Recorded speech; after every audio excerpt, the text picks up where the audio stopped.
Hola gente, ¿qué tal está en el día de hoy? Hoy vamos a hablar de un tema muy interesante y es la vida de Grigori Rasputin. Perdón por resubir el vídeo, es que había una imagen con problemas de copyright y ya de paso he quitado mi cara de él. Porque bueno, la iluminación era pésima. Dentro vídeo. Grigori Rasputin nació el 21 de enero de 1969, referencia, en Prokopskoye, no sé si lo he pronunciado correctamente, ubicado en la actual Rusia, en la región de Siberia. Rasputin era el menor de 8 hermanos y pertenecía a una familia campesina. Ninguno de sus hermanos sobrevivió a la niñez. Cuando era pequeño, todos en su pueblo ya le veían algo místico, algo especial. Sabía los secretos de todo el pueblo, curaba animales, decía que veía apariciones de Dios y distintos ángeles. Como ya sabéis, en esta época, decir que veías todas estas cosas o podía acabar muy mal porque se pensaban que eras un enviado del demonio, o acabar muy bien pensándose que eras un profeta o alguien tocado por la mano de Dios. En este caso, fue tocado por la mano de Dios. Y eso hizo que creciera su base de seguidores, aunque algunos no pensaban igual. Por todo esto Rasputin se creía superior, pero nada de esto impidió que a sus 28 años se casara y tuviera una familia de bastantes hijos. Claro que esto no lo hizo cambiar. Se supone que, bueno, era agresivo con su... Bueno, no puedo decirlo en YouTube porque me lo censurarían. Rasputin, tras causar terror en muchos pueblos, emborracharse en exceso, demasiado exceso, según se tiene entendido, y cometer algunos robos, tuvo que esconderse en un monasterio ortodoxo, donde supuestamente se hizo muy creyente y empezó a predicar. Y bueno, eso, se convirtió en monje, pero eso no hizo que dejara los excesos. En una misión de evangelización a un pueblo de la zona conoció un grupo muy interesante que eran los Kustis. Prefiero no intentar traducir ese nombre, es imposible. Bueno, el caso es que estos creían en un solo Dios, era una rama separada del cristianismo ortodoxo y básicamente ellos creían que todos teníamos algo de Dios dentro de nosotros y bueno, montaban la palabra cono, consumían sustancias mágicas y etcétera, etcétera, cosa que gustó mucho a Rasputin, demasiado, porque él ya era así de por sí. A este grupo le gustaba hacer las cosas de manera más discreta, así que un día Rasputin volvió a su pueblo de manera totalmente cambiada, donde bueno, esto lo aprovecharía para hacer más quedadas de esa gente, empezó a curar gente y a base de, bueno, tener, ¿cómo se dice? SX, digámoslo así, con la gente.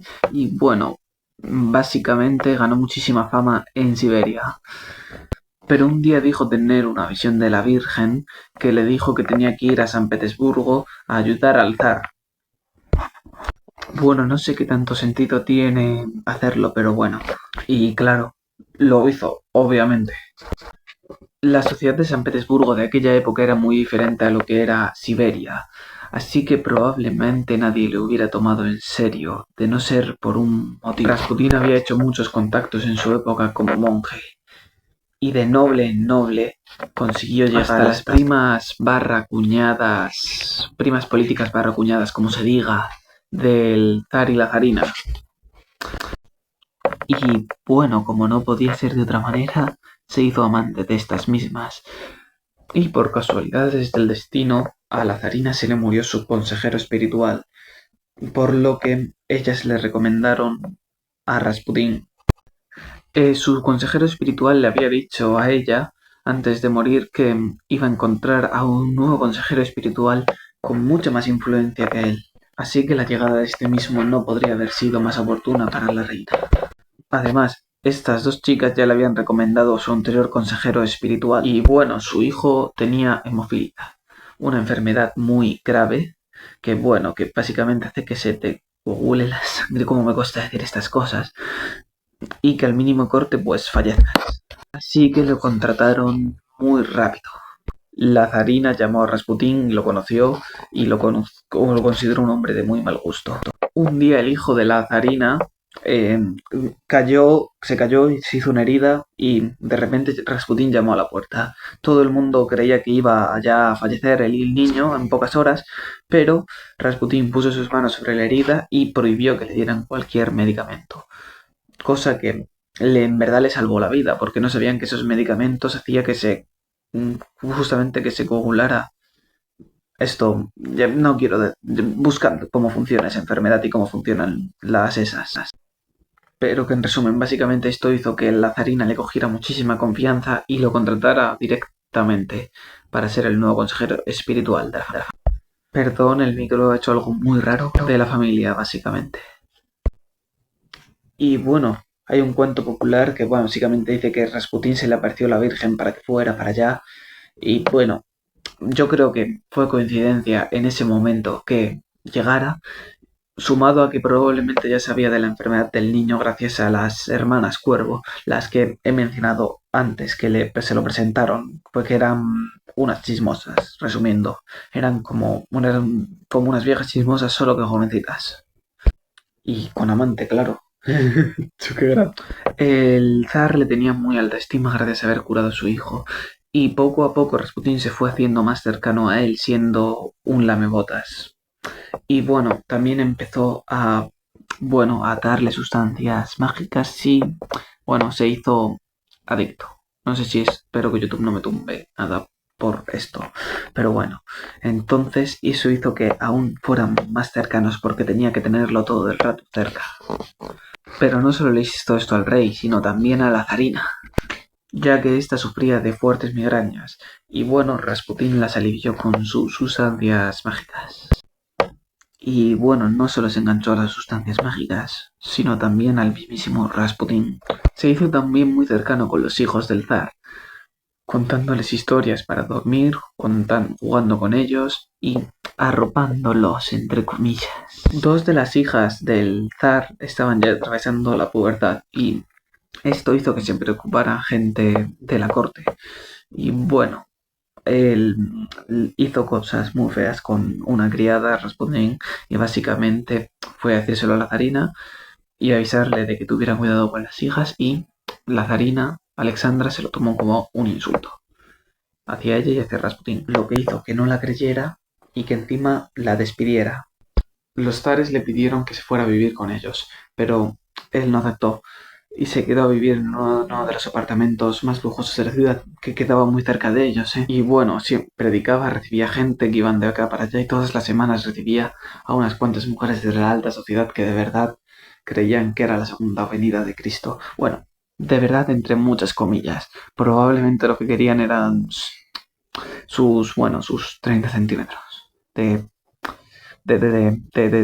¿cómo decirlo? De altura, vamos a decir altura para que YouTube no me tumbe el video. Algunos de sus pasatiempos eran pasar tiempo en las calles gritando, bebiendo y predicando a todo volumen y liando la parda, contratar a mujeres de la calle, por así decirlo, para que no me tumbe el video de YouTube también, y hacerles cosas bastante feas y después tener SX con ella. ¿Por qué? Porque no sé, era un tío que estaba muy mal del coco. Seamos honestos, todo esto hacía que la gente lo viera muy mal y que viera fatal que fuera una de las personas más cercanas a la familia real. Muchas de las veces que predicaba y se emborrachaba, decía que luchaba contra demonios internos, etcétera, etcétera, y locuras así típicas de alguien que no está ya muy gordo de por sí, que encima va un poquito perjudicado. Y esto hizo que usaran contra ellos la iglesia ortodoxa, ya que él era el máximo, el que más mandaba, y la gente de dentro no lo quería que fuera él ese. Y bueno, esto no se lo tomó muy bien. Y bueno, dijo que habían amenazado su vida a la zarina y les expulsó a los dos más importantes de la iglesia ortodoxa, quitándolo a él, claro. Lo que bueno le hizo ver que él era el hombre más poderoso de Rusia, gracias a lo que le había hecho a los zares. A Rasputin no le gustaba mucho la ciudad, así que de vez en cuando volvía al campo a ver a su familia. En uno de estos viajes a Siberia, el resto del clero contrató a una exmujer de la calle a la que le habían hecho cosas muy malas para básicamente arrebatarle la vida. Y bueno, esta chica se paró delante de la casa de Rasputin y Rasputin la vio fuera, salió a a hablar con ella porque se pensaba que venía como cualquier otra persona que venía a pedirle ayuda, entre comillas. Y bueno, ella sacó un arma y bueno, se la incrustó repetidamente en el estómago y metió la mano en la herida y le sacó bueno, creo que esto no puedo decirlo en YouTube, así que vamos a decir, le sacó las salchichas, no, esto suena a otra cosa, pero bueno, ¿me entendéis? La chica se fue pensando que Rasputín ya había muerto, pero no, él se levantó y se fue hasta el hospital del pueblo, donde, bueno, se recuperó, a decir verdad, aunque tardó unos días, cosa muy extraña, la verdad. Eso es de ser un auténtico Rambo. O sea, recuperarse después de que hagan esa barbaridad. Este atentado coincidió con el atentado al emperador austrohúngaro y bueno, tras enterarse de esto, Rasputín corrió a escribirle una carta al zar avisándole de que no entrara en este conflicto que probablemente sería el conflicto con más sangre de la historia. El caso es que al zar o no le llegó la carta o pasó completamente de ella, pero conociéndolo probablemente no le llegó. Esta decisión haría que el zar tuviera muchísima popularidad, cosa que antes no tenía lógica, o sea, no era muy buen gobernante y encima empezó muy joven. El caso es que se fue a luchar, bueno, luchar entre comillas, a dirigir la guerra.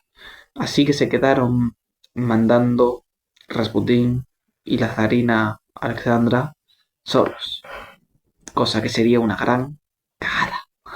Rasputín y la zarina empezaron a gobernar como querían y como podían, porque no sabían nada sobre gobernar. Y bueno, empezaron a echar gente y meter a más gente y tomar decisiones muy malas, aceptando leyes horribles y todo eso, que mandaron el país para abajo. Y los que se quejaban los echaban. Algunos hablaron con el zar, pero el zar les dijo que toda su atención estaba en la guerra, que se fiaba de Rasputín, como era lógico, de su mujer, como era lógico también, aunque al final ninguno de los dos era apto para gobernar. Eran pésimos, pero realmente pésimos gobernantes. Rasputín parecía ya no tener ese don curativo que tenía antes. El pueblo ya no lo quería ni por eso.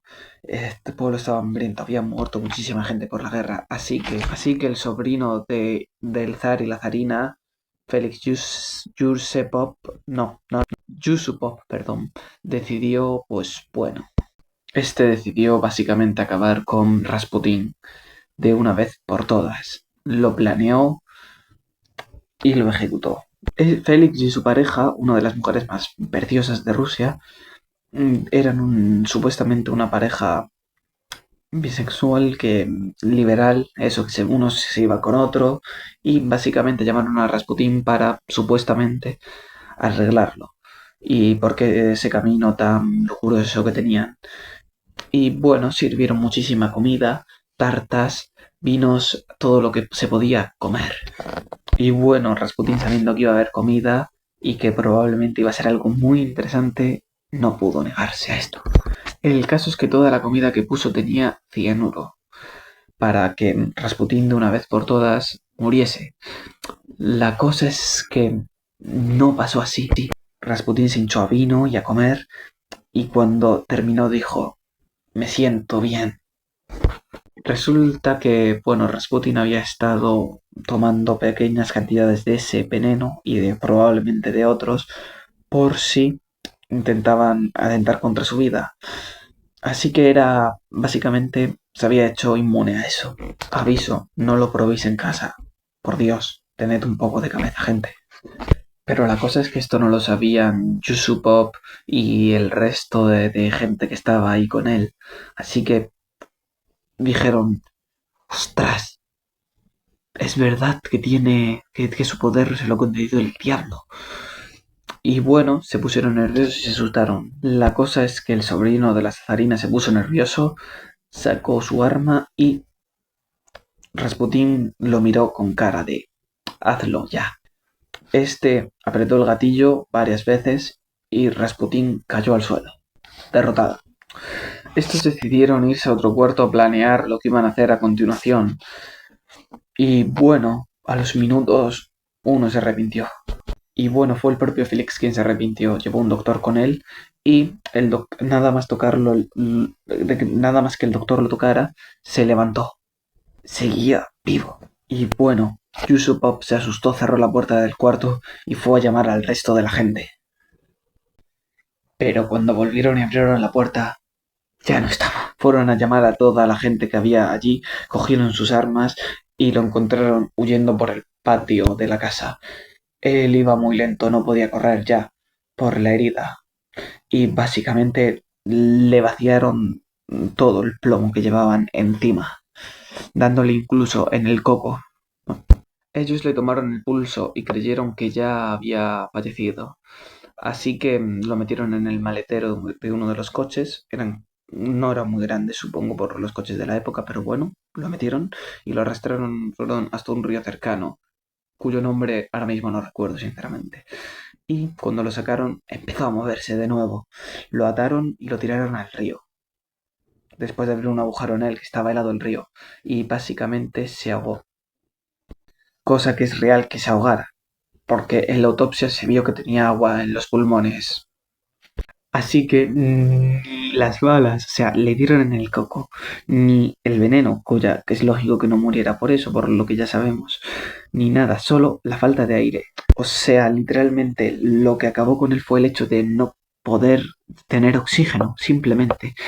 De ninguna otra manera pudo acabar su vida. O sea, no era un auténtico Rambo, como podemos ver. O sea, por más que le hicieras cosas, se levantaba y se levantaba y se levantaba. Yusupov y sus compañeros encontraron la morgue en la que se encontraba el cuerpo de Rasputin y lo secuestraron. Y lo cortaron. Espero que YouTube no se enfade por esto. Y lo quemaron. Bueno, lo quemaron todo menos este, sus partes íntimas, que ahora mismo están expuestas en un museo en San Petersburgo como curiosidad. ¿Por qué están ahí? No quiero saber por cómo se les ocurrió eso. Supongo que era algo para humillarlo. Aquí, lógicamente, no puedo enseñar eso. Y la verdad, tampoco es algo agradable a la vista. Pero si tenéis curiosidad, estáis a unos pocos clips de verlo. Yo no os lo recomiendo, sinceramente. Pero siendo honestos, es tan grande como el de un caballo. Es exagerado. O sea, sabiendo esto se entiende por qué lo querían tanto las chicas de la corte y de Rusia. Y bueno, el zar tras enterarse de esto exilió a Félix y a sus allegados. No podía hacerles nada al ser nobles, pero sí podía expulsarlos. Y bueno, haciendo esto le salvó la vida, básicamente. Y bueno, la verdad es que esto llega a unas cosas, a un nivel ilógico. O sea, había arruinado al país, Rasputín. Había estado con la mujer del zar y de las hijas y aún así lo defendía y seguía queriéndolo incluso después de todo. Controlaba al zar a unos niveles súper ilógicos. Y bueno, poco antes de que le ocurriera nada, Rasputin dijo que si acababa con él uno de los familiares del zar, toda la familia del zar moriría en menos de 2 años. Escribió esa carta cuando se vio acabado. Y que bueno, que iba a fallecer como Cristo. Iba bueno, a eso, a todas sus locuras, básicamente, de perdido de la cabeza y colocado y vamos, que estaba loco. En resumen, pero tenía razón, se cumplió menos de 2 años después en la Revolución Rusa y la Guerra Civil, lógicamente, murió toda la familia real, o bueno, al menos sus miembros principales. Por ejemplo, Félix no le ocurrió gracias a estar exiliado. Y bueno, gente, gracias por ver el vídeo y visualizarlo entero hasta el final. Por favor, me ha costado mucho hacer este vídeo, me ha costado bastantes horas. Por favor, darle a like y suscribiros. Os lo agradecería muchísimo. Cuidaos mucho, un abrazo y hasta otra, gente de YouTube. Adiós.